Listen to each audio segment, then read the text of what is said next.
Assalamualaikum warahmatullahi wabarakatuh. Perkenalkan, nama saya Indro Komara, NPM 212191523. Di sini saya akan membahas tentang wawasan Nusantara.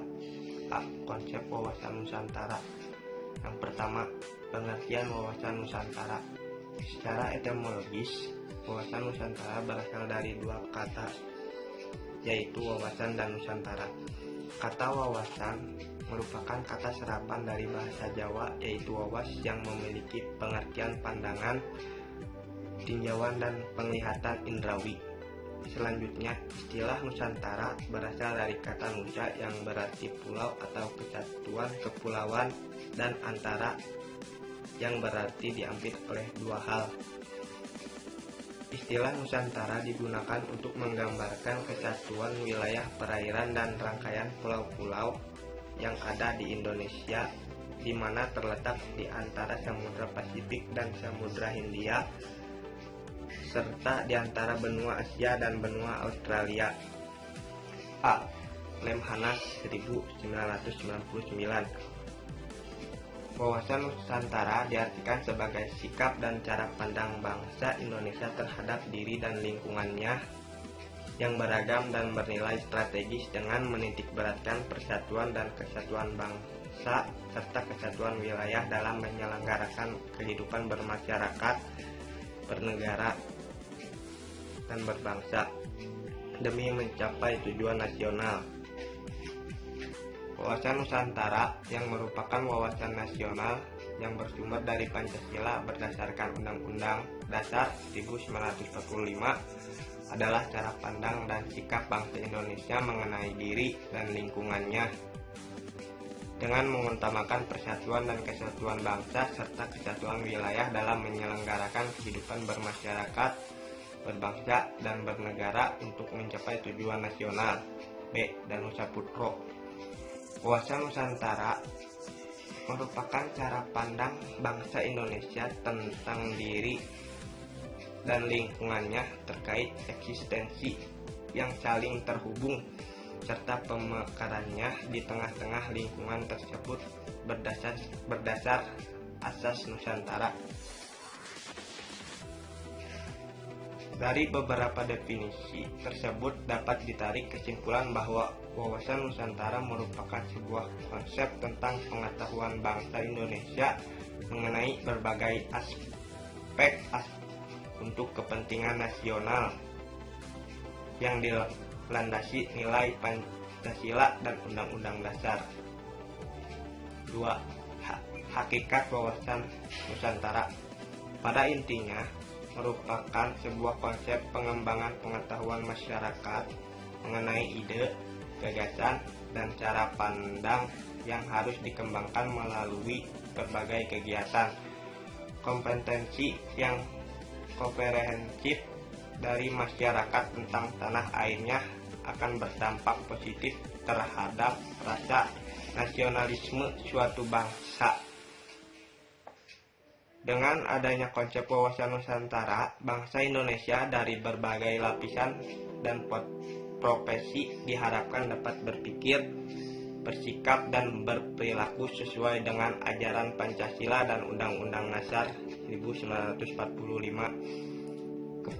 Kepribadian bangsa Indonesia yang kreatif dan selalu berinovasi harus senantiasa bersumber dari nilai dan norma yang berlaku di negara Indonesia yang sudah barang tentu kepribadian tersebut ditujukan untuk kepentingan bangsa dan negara. 3. Unsur-unsur wawasan Nusantara. Wawasan Nusantara merupakan sebuah konsep dalam rangka pengembangan dan peningkatan kualitas rasa nasionalisme bangsa Indonesia. Dengan adanya konsep wawasan Nusantara, bangsa Indonesia dengan kesadaran yang tinggi akan selalu menggali potensinya demi mewujudkan negara Indonesia yang lebih baik. Adapun unsur-unsur dari wawasan Nusantara sebagai berikut. Wadah. Wadah dapat diartikan sebagai tempat dalam berbagai tata laku kehidupan berbangsa dan bernegara. Wadah Bangsa Indonesia adalah sebuah organisasi yang tersusun secara hierarkis yang disebut negara Indonesia. Berdirinya negara Indonesia merupakan hasil perjuangan bersama yang dilakukan masyarakat Indonesia dalam merebut kemerdekaan dari penjajah. Wilayah Indonesia yang terdiri atas banyak pulau berdampak bagi bangsa Indonesia karena dapat dipastikan berbagai aspek di negara Indonesia cenderung heterogen. Secara teoritis, kondisi yang demikian dapat menimbulkan gesekan hingga konflik sosial sehingga berpengaruh terhadap integrasi sosial. Oleh sebab itu, pemahaman terhadap wawasan merupakan hasil perjuangan bersama yang dilakukan masyarakat Indonesia dalam merebut kemerdekaan dari penjajah. Wilayah Indonesia yang terdiri atas banyak pulau berdampak bagi bangsa Indonesia karena dapat dipastikan berbagai aspek di negara Indonesia cenderung heterogen. Secara teoritis, kondisi yang demikian dapat menimbulkan gesekan hingga konflik sosial sehingga berpengaruh terhadap integrasi sosial. Oleh sebab itu, pemahaman terhadap wawasan Nusantara dianggap penting agar bangsa Indonesia dapat selalu menggali potensi pengetahuan tentang keindonesiaannya. Selain itu, agar tercipta rasa saling memahami antar kelompok masyarakat yang heterogen tersebut. B. Isi. Di tengah-tengah banyaknya perbedaan di negara Indonesia, wawasan Nusantara mengusung sebuah konsep tentang persatuan bangsa Indonesia, dituntut untuk dapat menciptakan rasa persatuan dan kesatuan baik dalam kebinekaan ataupun dalam berbangsa dan bernegara. Isi wawasan Nusantara yaitu implementasi dan pengembangan pengetahuan tentang tujuan dari berdirinya negara Indonesia. Selain itu, penggalian pengetahuan secara mendalam demi meningkatkan rasa persatuan dan kesatuan dalam kebinekaan yang meliputi berbagai aspek kehidupan. Kondisi tersebut harus dilandasi oleh Pancasila dan Undang-Undang Dasar 1945 sebagai alat atau konsepsi pemersatu bangsa. C. Tata laku. Tata laku merupakan sebuah output dari semangat adanya wadah dan isi dalam unsur-unsur wawasan Nusantara. Output tersebut direalisasikan dalam bentuk sifat dan sikap bangsa Indonesia dalam upaya menjalankan kehidupan berbangsa dan bernegara. Tata laku dapat diukur dari beragam aspek antara lain. Yang pertama, tata laku batiniah, yaitu sebuah sifat yang didasari karakter dan kepribadian yang kuat dalam menjalankan kehidupan berbangsa dan bernegara. Yang kedua, tata laku lahiriah, yaitu sebuah sikap yang dihasilkan dari penggalian pengetahuan mengenai keindonesiaan sebagai landasan dalam upaya menjalankan kehidupan berbangsa dan bernegara. 4. Asas wawasan Nusantara.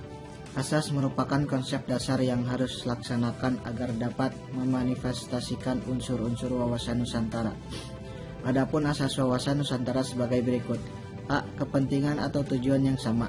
Berbagai bentuk kepentingan di negara Indonesia harus dilandasi atau mengacu pada keinginan yang memenuhi kebutuhan bersama dan mengesampingkan kepentingan-kepentingan individu atau golongan. Upaya tersebut dilakukan agar terwujudnya tujuan nasional. B. Keadilan. Segala kebijakan atau peraturan yang diterapkan di Indonesia pada dasarnya berdasarkan dari kebutuhan seluruh lapisan rakyat Indonesia tanpa terkecuali. Berbagai sistem yang diterapkan di Indonesia harus memenuhi rasa keadilan bagi setiap lapisan masyarakat. C. Kejujuran dan keterbukaan. Kejujuran dan keterbukaan merupakan elemen penting dalam mewujudkan stabilitas negara Indonesia. Kejujuran dan keterbukaan merupakan modal bagi Indonesia dalam upaya menanggulangi berbagai ancaman, gangguan, tantangan, dan hambatan. Karakter jujur dan terbuka dapat meningkatkan kepercayaan sehingga dapat menciptakan keharmonisan dalam kehidupan berbangsa dan bernegara. D. Solidaritas. Solidaritas atau kebersamaan merupakan aspek yang penting dalam mewujudkan integritas bangsa. Rasa solidaritas yang tinggi dapat menumbuhkan jiwa kepedulian masyarakat Indonesia. Kerjasama. Manusia merupakan makhluk sosial yang tidak mampu hidup sendiri tanpa membutuhkan dari orang lain. Oleh karena itu, kerjasama yang sehat dalam bingkai kebinekaan sangat penting dalam upaya mewujudkan rasa persatuan dan kesatuan bangsa. 5. Fungsi dan tujuan wawasan Nusantara. Wawasan Nusantara dapat pula dikatakan sebagai konsep pengembangan kompetensi dari bangsa Indonesia dalam upaya mewujudkan kesadaran akan cinta tanah air yang dilandasi oleh Pancasila dan Undang-Undang Dasar 1945. Adapun fungsi wawasan Nusantara sebagai berikut. A. Pembentukan rasa persatuan dan kesatuan bangsa dan negara Indonesia. B. Pengetahuan tentang nilai-nilai keindonesiaan sebagai landasan pembentukan kebijaksanaan dan kebijakan. Mewujudkan sifat dan sikap yang lebih mementingkan kepentingan nasional daripada kepentingan pribadi atau golongan. D. Membentuk bangsa Indonesia seutuhnya. E. Mewujudkan harmonisasi dalam kehidupan berbangsa dan bernegara. F. Sebagai filter bagi bangsa Indonesia dalam menghadapi arus globalisasi dan modernisasi. 6. Rasionalisasi wawasan Nusantara. Penerapan wawasan Nusantara perlu dimanifestasikan dalam bentuk sifat dan sikap yang mengutamakan kepentingan nasional dibandingkan dengan kepentingan pribadi ataupun golongan. Beberapa bentuk implementasi yang berlandaskan konsep wawasan Nusantara sebagai berikut. A. Terciptanya kultur penyelenggara negara yang sehat dan dinamis. Terciptanya sistem pemerintahan yang kuat, inovatif, dan amanah. B. Terciptanya sistem ekonomi yang adil untuk kemakmuran dan kesejahteraan. C. Terciptanya kehidupan sosial yang diharmonis serta kehidupan budaya yang relevan dengan semangat pembangunan nasional. D. Terciptanya kesadaran bangsa Indonesia dan dalam bela negara untuk mewujudkan negara Indonesia yang kondusif, aman, dan tentram. Pancasila sebagai filsafat bangsa Indonesia.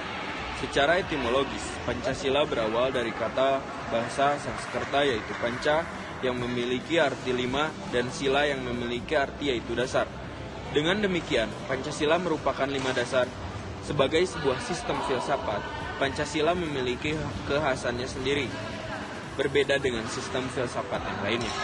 Berikut adalah penjabaran sistem Pancasila yang memiliki karakteristik berbeda dengan sistem-sistem filsafat lainnya yang ada di dunia. Sila-sila dalam Pancasila merupakan satu kesatuan yang sistematis dan utuh. Bukti Pancasila sebagai sebuah sistem yang sistematis dan utuh sebagai berikut. 1. Sila 1 meliputi, mendasari, dan menjiwai. Sila 2, 3, dan 4. 2. Sila 2 diliputi, didasari, dan dijiwai sila 1, serta mendasari dan menjiwai sila 3, 4, dan 5. 3. Sila 3 diliputi, didasari, dan dijiwai sila 1 dan 2, serta mendasari dan menjiwai sila 4 dan 5. 4. Sila 4 diliputi, didasari, dan dijiwai sila 1, 2, dan 3, serta mendasari dan menjiwai sila 5. Sila 5 diliputi, didasari, dan dijiwai sila 1, 2, 3, dan 4. Dan Pancasila merupakan sebuah sistem filsafat yang ilmiah. Hal tersebut bisa dibuktikan dengan uraian sebagai berikut. Yang pertama, objek filsafat. Objek filsafat yaitu segala yang ada. Objek dari Pancasila yaitu manusia, bangsa Indonesia. Untuk itu, dapat dibuktikan bahwa Pancasila telah memenuhi syarat filsafat ilmiah yang pertama, yaitu Pancasila memiliki objek. 2. Metode filsafat. Metode filsafat merupakan cara berpikir dalam menemukan sebuah hakikat. Dalam hal ini, yang menjadi salah satu syarat metode filsafat, yaitu mengenal cara menemukan sebuah hakikat atau metode. 3. Sistem filsafat. Filsafat merupakan induk dari segala macam ilmu yang ada di dunia karena pada dasarnya filsafat adalah sebuah ilmu berpikir. 4. Sifat universal filsafat. Universalitas di sini dimaksudkan Pancasila berlaku umum dalam artian nilai-nilai Pancasila dapat diterapkan kapanpun dan dimanapun. Selain itu, perkembangan nilai-nilai yang dimiliki terus berkembang seiring dengan perkembangan zaman. Selanjutnya ada konsep geopolitik di mana para ahli memiliki pendapat atau pengertian tersendiri terkait dengan geopolitik. Di antaranya yaitu Karl Husserl menyebutkan bahwa geopolitik adalah sains nasional bagi negara atau sebuah doktrin pada determinisme spasial semua proses politik berdasarkan dasar-dasar geografi yang luas, terutama dari geografi politik. Lalu ada Rudolf Jelen. Geopolitik adalah seni dan praktek dalam menggunakan kekuasaan politik atas suatu wilayah tertentu. Lalu ada juga dari Saul Bernard Cohen, menyebutkan bahwa geopolitik adalah analisis interaksi antara, di satu sisi, pengaturan dan perspektif geografis, dan di sisi lain, proses-proses politik. Kemudian ada juga dari Havesnia, menyebutkan bahwa geopolitik adalah studi tentang hubungan timbal balik antara geografi, politik, kekuasaan, dan juga interaksi yang timbul dari kombinasi dari mereka dengan satu sama lain. Lalu ada juga dari Ad Hoc Committee on Geography Association of American Geographers, berpendapat bahwa geopolitik adalah sebuah kajian tentang interaksi antara wilayah geografis dan proses-proses politik.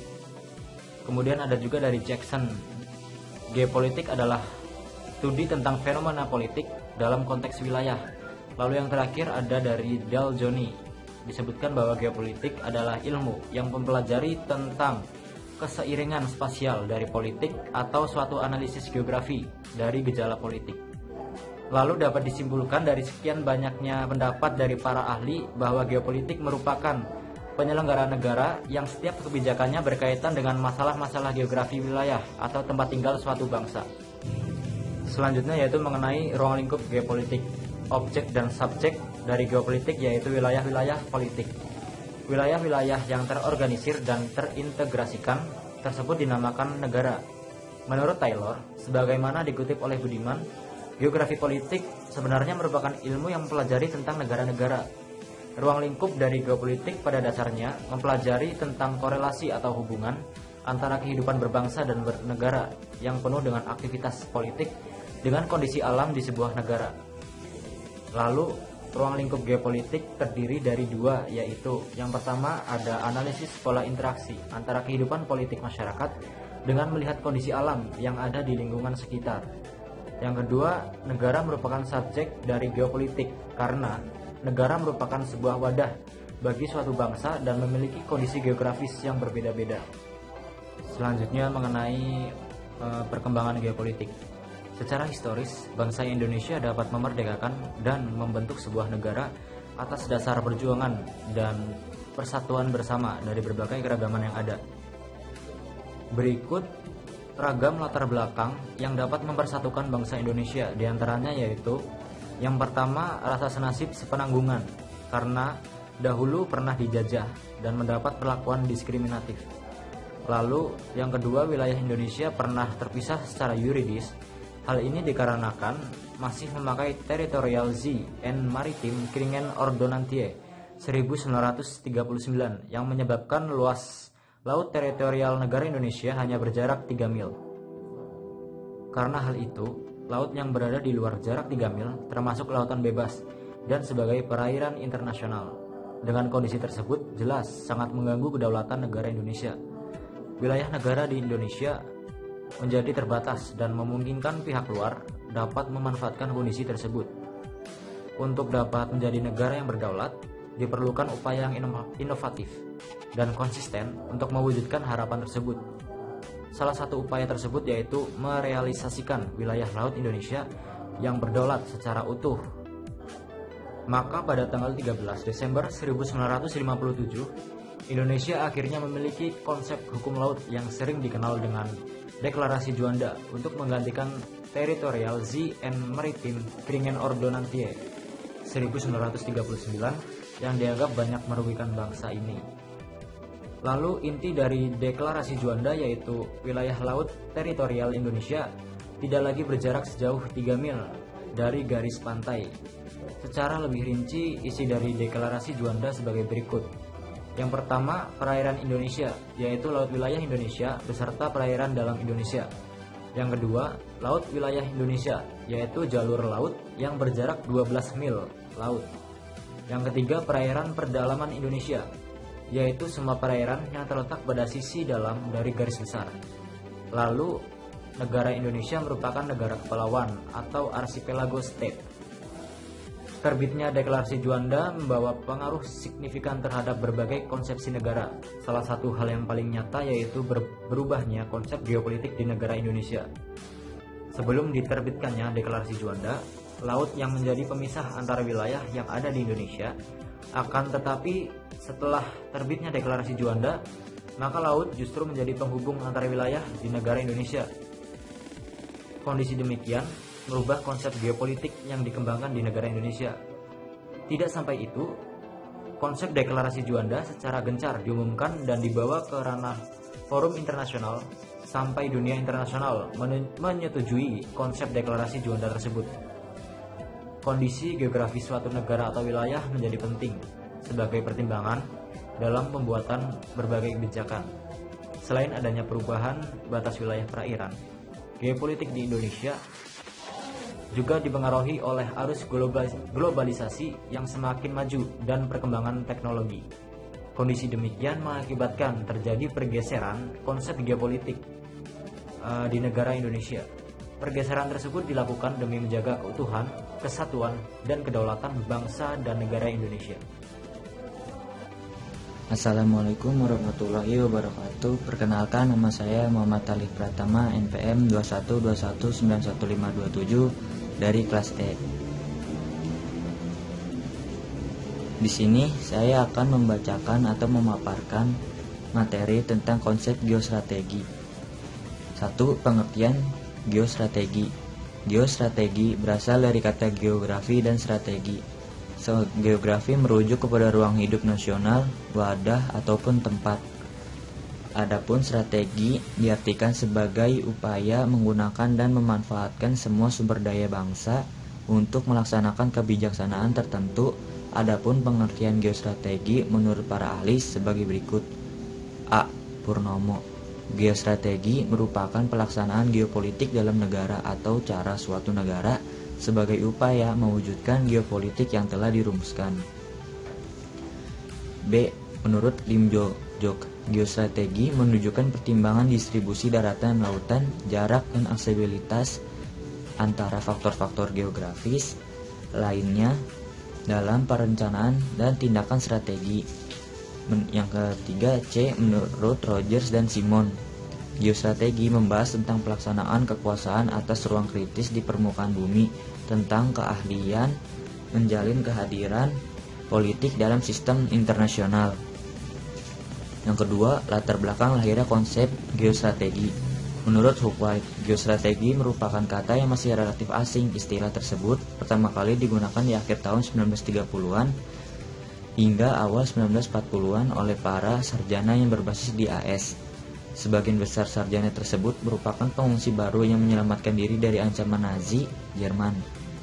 Alasan utama kemunculan konsep geografi sebagai berikut. A. Geopolitik merupakan istilah yang dihindari karena konotasi Nazinya. Interpretasi dan analisis geopolitik tetap berlanjut, tetapi menyatu sebagai studi strategi atau geografi politik. Biasanya digunakan istilah yang lebih netral untuk menyebut geopolitik, yakni geostrategik. B. Teknologi berupa sarana transportasi cepat seperti kereta api dan pesawat terbang mengubah hubungan antar manusia dengan realitas geografis dunia yang lebih besar. C. Kemunculan geostrategi merupakan perkembangan dan ilmu geopolitik itu sendiri. Yang ketiga, tujuan geostrategi. Menurut Kailan dan Ahmad Zubaidi, geostrategi memiliki tujuan yaitu memberikan arahan tentang upaya membuat strategi pembangunan dan keputusan yang terstruktur guna mewujudkan masa depan yang lebih aman, lebih baik, dan bermartabat. Adapun menurut Rogers, tujuan utama geostrategik adalah untuk menghubungkan geografi dan politik demi memaksimalkan kekuatan dan jangkauan wilayah domestik dan untuk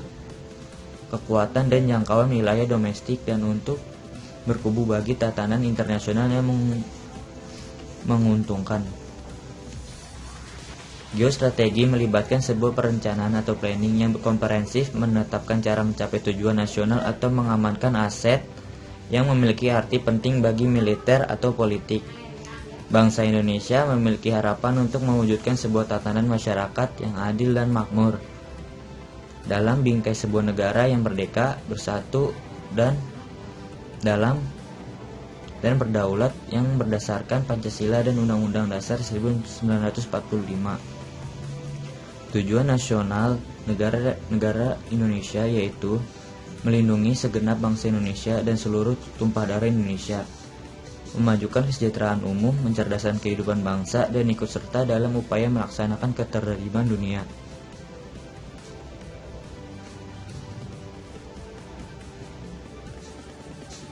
Salah satu konsep geostrategi yang ingin dimanifestasikan yaitu kompetensi bangsa Indonesia untuk melindungi nilai-nilai yang ada dalam kehidupan berbangsa dan bernegara terhadap ancaman, tantangan, hambatan, gangguan yang datang dari luar ataupun dari dalam. Kesejahteraan yang ingin dicapai sebagai manifestasi dari konsep geostrategi dapat dianalogikan sebagai kompetensi bangsa Indonesia dalam rangka menumbuhkan dan mengembangkan nilai-nilai fundamental demi kemakmuran rakyat yang adil dan merata. Herdiawanto dan Jumanta menyatakan bahwa tujuan geostrategi diarahkan untuk A.